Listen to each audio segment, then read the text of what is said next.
Hi everybody, it's Pizza here at Emanate. So we are going to continue with our theme in the month of February on tips and tricks on relationships and interpersonal skills. So we're going to begin by talking a little bit about the brain. So there's a lot we can say about the brain, but we're going to talk about it in terms of communication and regulation. So we start with our prefrontal cortex, which is located at the front of the brain. It's really the good stuff. It's responsible for time management, empathy, attention, prioritizing, and the list can go on and on. It's also part of the brain that actually chews up metabolic fuels, such as glucose and oxygen.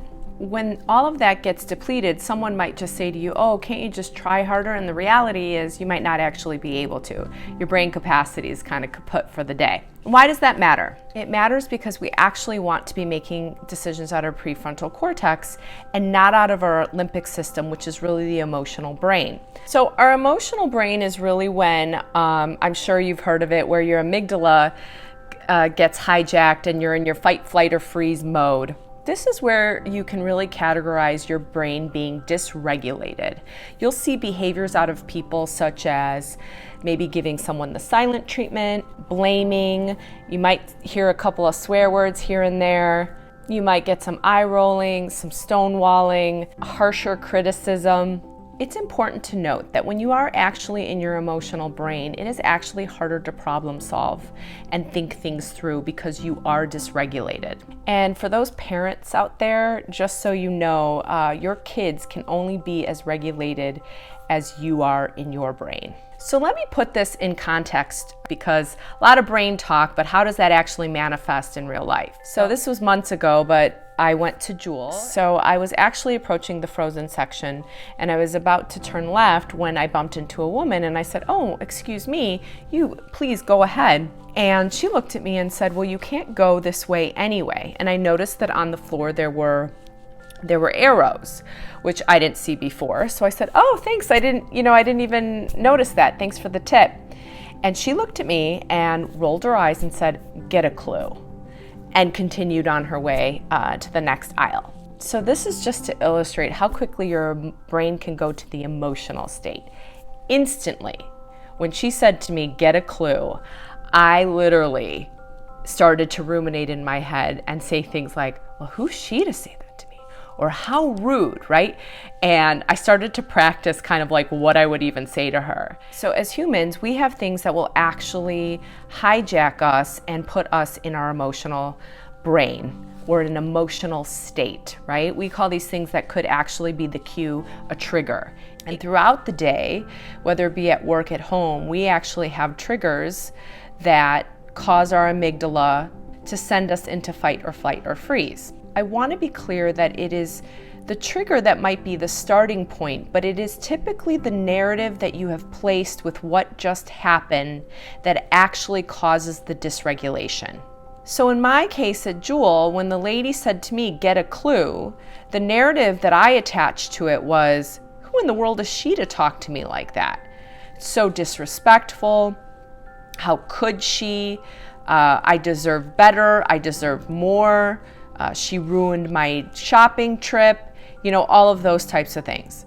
So the narrative that I had written was actually making me even more upset, right? And it doesn't always even need to be verbal, right? Sometimes you will perceive a look someone gives you and say, did you see the way that they looked at me?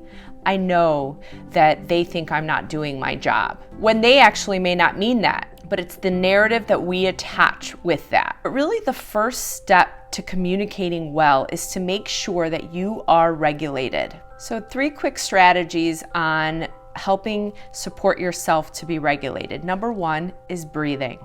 Now, some of you might be like, sweet, breathing, like how simple is that? But a lot of us don't actually realize when we're dysregulated, we might be holding our breath. We actually might breathe in a more shallow way. And so breathing is really important because we activate our parasympathetic nervous system. Number 2 is really just label what you're feeling or what your narrative is, right? So when that lady said that to me at Jewel, I was like, I am already so down with everything that's going on, and I feel so frustrated on top of hearing something like that. And then I really gave myself a new narrative. I said, I don't even know how that lady's day went. She could have had the worst day in the world and might be going through a really difficult time, and I've just cast judgment on 2 words that she said.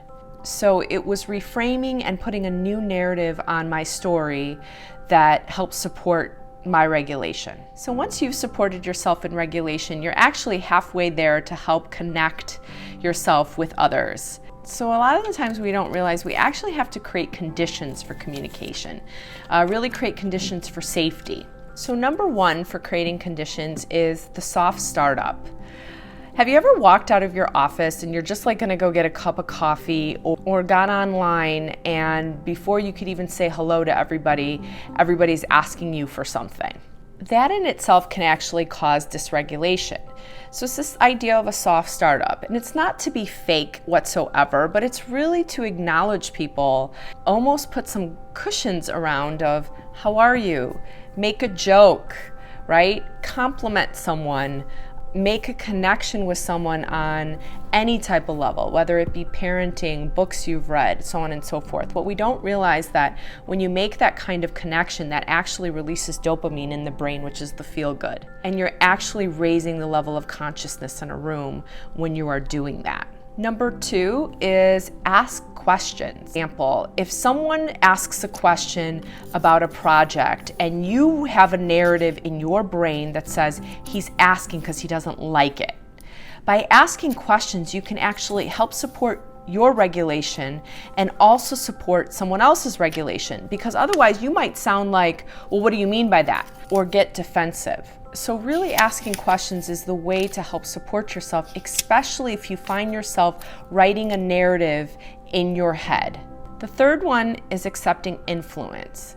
And what that really means is that when someone contributes to your idea or makes a comment towards you, that you are actually hearing them and acknowledging that piece. This is the hardest to do when we've already deemed someone as unacceptable in our eyes, or we have a narrative about someone's work, right? They're lazy, they don't really listen. And so when they say something to us, we're less likely to accept influence. But it's actually the thing that will open the lines of communication. It's this idea that they have an improv where you say yes and versus yes but, right? Can you imagine when you're saying your idea and someone keeps saying, yeah, but we can't do that. But that doesn't fit our organization, versus just having the conversation and saying, okay, well, let's play with that. And the last one to create conditions of regulation is bring a brick and not a cathedral. And they have this in the improv world. A lot of the times what can really actually trigger a lot of people or build a different narrative that's not productive in a team setting is when you come to the table and you feel like you already have the whole idea set up and you don't need anyone. Versus this idea of actually bringing one piece after you've heard the conversation and not feeling like you need to do it all. And what that really does is it creates conditions of safety, because you know you don't have to be the one who has all the answers, and you also don't lose connection by being the one who thinks they have all the answers. So bring a brick, not a cathedral. So remember that you can't actually problem solve when you are in the emotional state. You actually have to create conditions for communication and safety. Because in reality, we need to be able to connect and communicate to actually move anything along. So I hope that helps. Until next time, emanate your best self.